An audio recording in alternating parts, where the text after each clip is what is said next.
What's up everybody? I hope you're doing well. If you've been following along with my SEO deep dive series, then at this point you're already totally crushing your SEO game.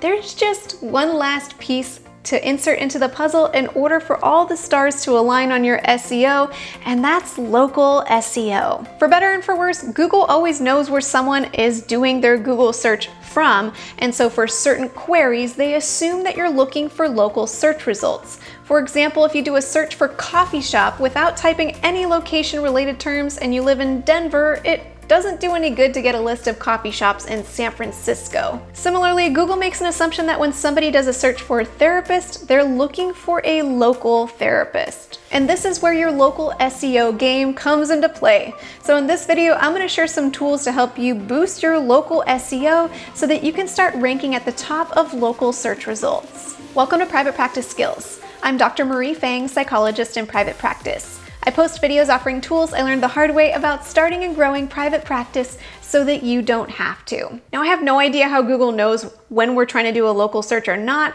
but the best way to test out if a certain keyword pops up for local search results is whether there's a map that shows up in the search results for that query. So go ahead and give it a try. Type in something like couples therapy with no location identifiers and see if a map shows up in the search results. Even if you offer exclusively teletherapy from your home and you don't have a physical office address, it's still really helpful to target a specific city for local SEO so that you can start showing up in their local search results. Once you start ranking in one location, you can expand your marketing strategy to show up in more places across your state. So let's dive into some of the tools that can help you rank for those local Google search results. Tip number 1, get local backlinks. Oh, does that term backlinks sound familiar? Yes, we did a whole deep dive on backlinks in this series. The only difference here is that you want at least some of your backlinks to be local. This means that the backlinks are coming from websites affiliated with groups or organizations that are local to your area, specific to your area. The good news about getting local backlinks is a lot of the rules that apply to the generalized backlinks kind of go out the window here.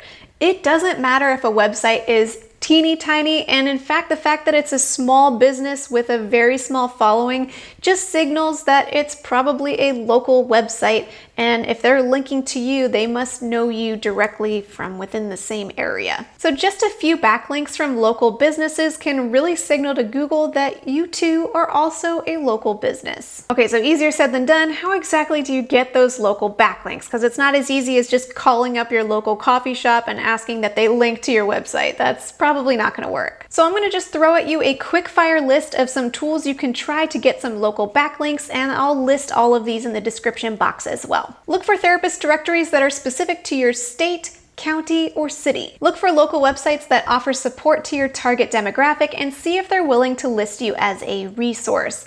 Think of things like support groups, AA meetings, or groups for survivors of trauma. Look for ways to contribute to local news outlets.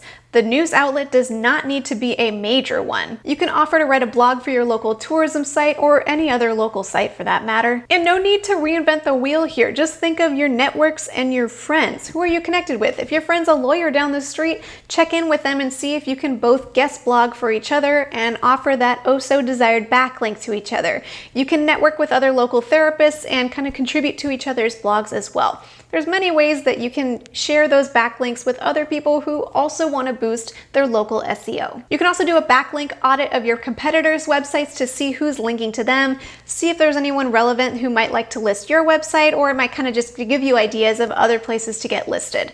We actually covered exactly how to do this in a previous SEO deep dive, so what I'll do is I'll not only link to that video, but I'll have it set up to start at the exact timestamp of where I go over how to do that. You can also check out Best of the Web for more local directories and see if there's anywhere that you can get listed in your city or county. See if you can get any backlinks from local colleges. These are super powerful backlinks. I already talked about how I've gotten my EDU backlinks, so I'll link again to the timestamp of where I covered that in a previous SEO deep dive video. And a bonus tip as you look into all of those options, if any of these websites are willing to list your name, address, and phone number in addition to your website, then that's gonna help boost your local SEO juice. Of course, that tip only applies if you have a brick and mortar office address. It doesn't apply to PO boxes and things like that. And definitely don't put your home address. So if you're offering teletherapy from your home, then obviously skip that last little tidbit and just try to get a few more local backlinks. All right, that's really just a list for starters on how to get some local backlinks, so feel free to get creative and think outside of the box,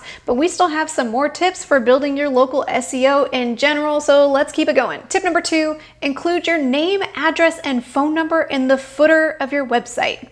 The footer is just that bar that stays static across every single page in your website, so that means you're gonna have your local information showing up within every single page of your website.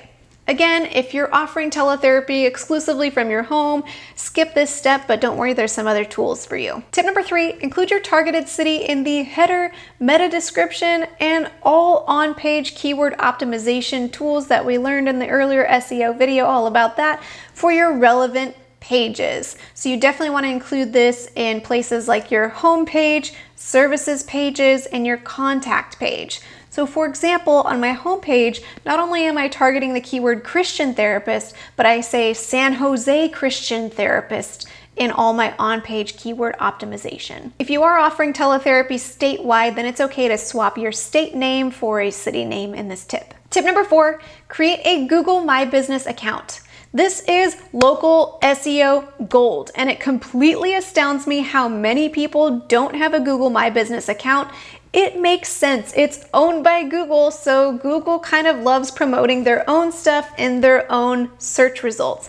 And you don't need to have a physical office address in order to have a targeted Google My Business account. You can target a specific city or region, or even, for example, Private Practice Skills is targeting the United States in my Google My Business. This significantly increases the likelihood that you'll show up in the Google Maps search result, and ideally within that 3-pack or those top 3 maps search results that pop up.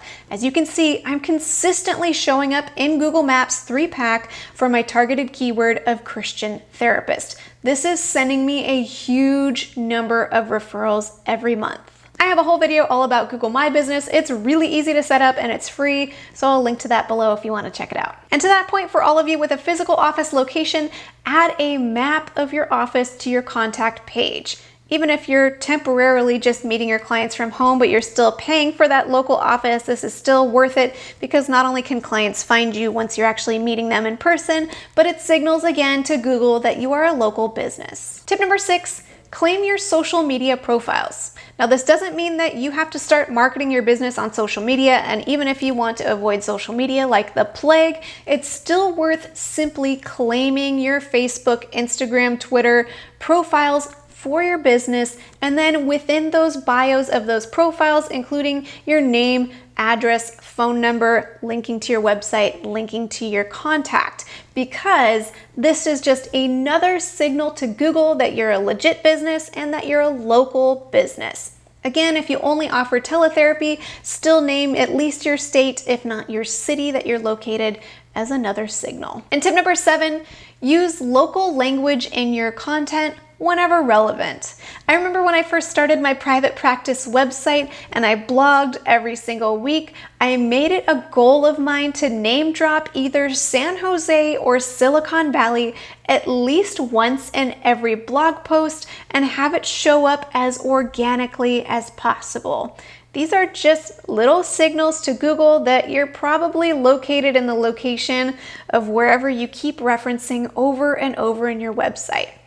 But don't overdo it, and you don't have to reference it on every single page. That was just a little challenge that I gave to myself at the beginning. Well, this isn't even an exhaustive list of everything you can do to help boost your local SEO, but I assure you, if you follow just these tips, pretty soon you're going to start showing up in those local search results. A special thank you to TherapyNotes.com for sponsoring this video. Fortunately, TherapyNotes.com offers tools to help with scheduling, notes, and billing, and they also have their telehealth platform where you can meet with your clients securely for online therapy. Click the link in the description of this video to get 2 months to try TherapyNotes and all of its features for free with no commitment. I hope you found this video helpful as you work on building your local SEO game.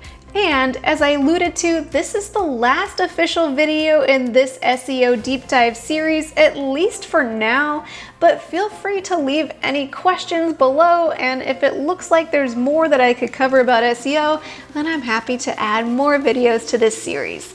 And until next time, from one therapist to another, I wish you well. Oh, there's the airplane. I see you.